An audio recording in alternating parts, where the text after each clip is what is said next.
For one split second, this looked like another hard-fought possession. Then Sophie Cunningham hit the floor, and suddenly nobody in the building was thinking about the scoreboard anymore. Cunningham was attacking the basket on a fast break, elevated toward the rim with the defense closing in.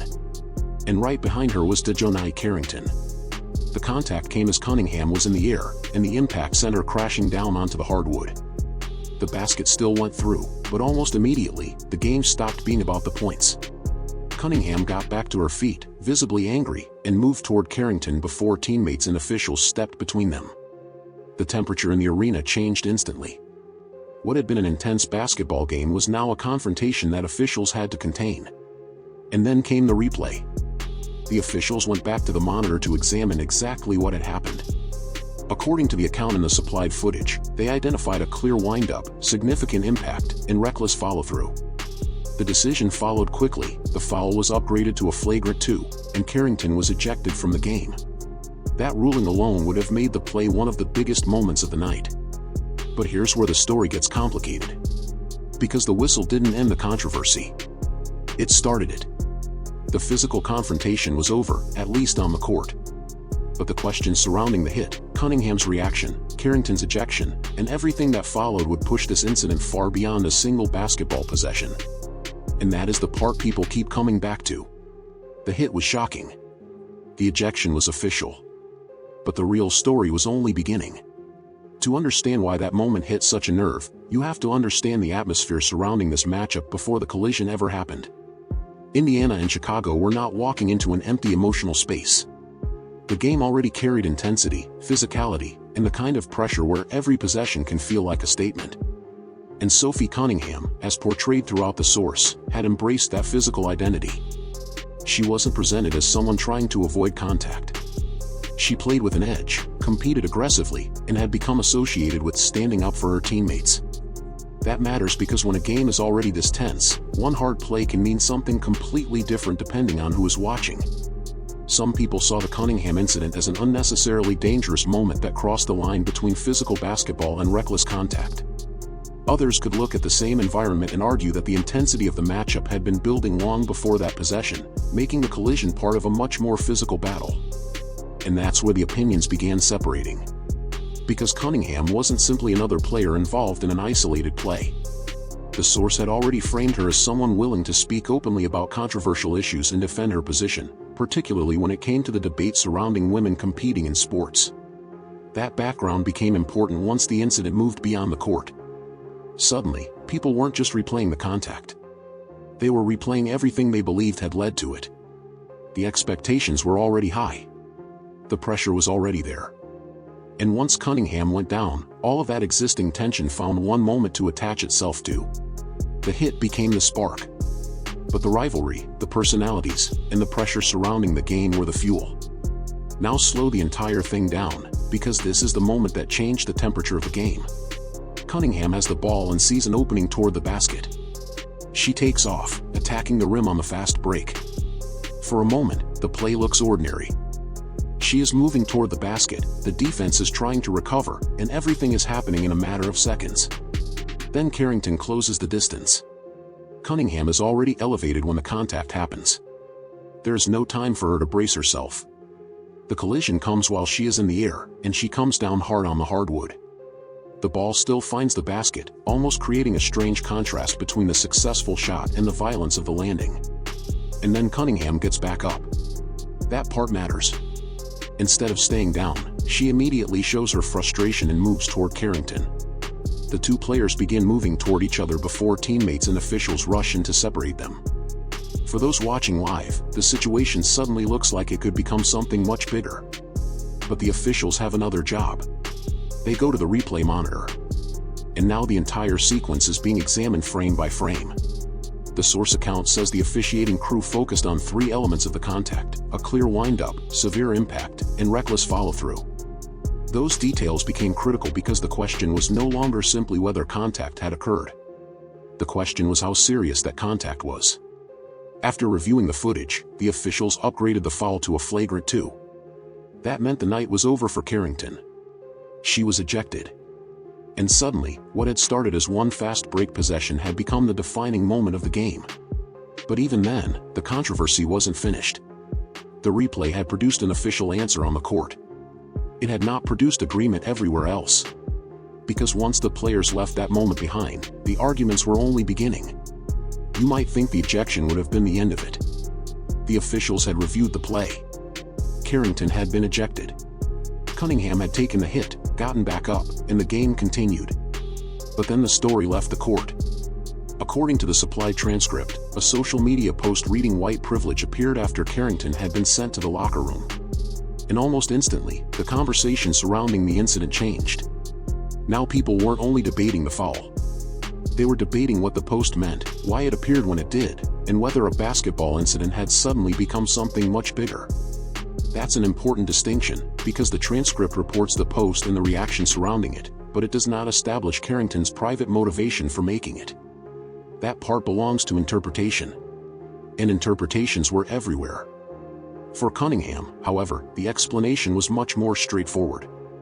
When she was asked about the incident afterward, she said she believed the foul was intentional. She also explained that she had never really spoken with Carrington and did not describe some long-running personal feud between the two players. Instead, Cunningham suggested that the hit was unnecessary and questioned why the situation needed to become something beyond the basketball play itself. Then came the racial dimension. Cunningham rejected the idea that the incident needed to be framed through race. She pointed to her own previous experience, noting that she had been ejected for a similar type of foul the year before and believed she deserved that punishment. That response changed the tone again. Because now there were two separate conversations happening at once. One was about the physical play and whether the punishment on the court was justified. The other was about everything that happened after the whistle. And that second conversation was becoming impossible to ignore. The ejection had created controversy. But the social media fallout transformed that controversy into a much larger argument, one that neither player could simply walk away from when the final buzzer sounded. By this point, the argument had moved far beyond the original whistle. The question was no longer simply whether Carrington deserved to be ejected. The officials had already made that decision. The question that followed was much bigger: was an ejection enough? That is where the media reaction became a major part of the story. According to the supplied transcript, media analyst Joe Concha reacted strongly to the incident and argued that the punishment should go beyond the immediate ejection. He characterized the hit as serious enough to warrant an extended suspension and argued that the league needed to send a stronger message. And that is where the audience began splitting. One interpretation was straightforward: the contact had already been judged severe enough for a flagrant 2, Cunningham had gone to the floor, and the post that followed only made an already controversial situation even more inflammatory. From that perspective, additional discipline would be about accountability and maintaining a clear standard. But there was another interpretation. Some people could view the white privilege post not simply as an attempt to escalate the situation, but as part of a much larger conversation about race, treatment, and the experiences players bring into professional sports. Those two interpretations can exist without pretending that either one explains everything. And that's what made the controversy so difficult to contain. Because once the conversation reached that point, every new reaction became evidence for somebody's argument. For one side, the central issue remained the hit. For another, the aftermath mattered just as much. And for everyone watching, the league's eventual response suddenly carried more weight than the original ejection. The officials had already delivered their verdict on the court. Now the public was waiting to see what verdict, if any, would come from the league office. And just when it seemed like this controversy couldn't get any wider, another issue entered the conversation: officiating. Because now the focus wasn't only on Carrington and Cunningham. The supplied source began pointing to other moments from the same game, particularly involving Caitlin Clark, technical fouls, and physical contact between players and officials. One example raised in the source involved Clark receiving a technical foul after contact with a referee. The commentary presents the contact as accidental and questions why the interaction resulted in a technical. Then it points to another moment involving Natasha, where the source argues that physical contact with the same referee did not produce the same consequence. That comparison immediately creates a difficult question. Are these simply separate officiating decisions made in the chaos of a fast-moving basketball game? Or do fans see something more when they put those moments next to each other? The source clearly leans toward the second interpretation.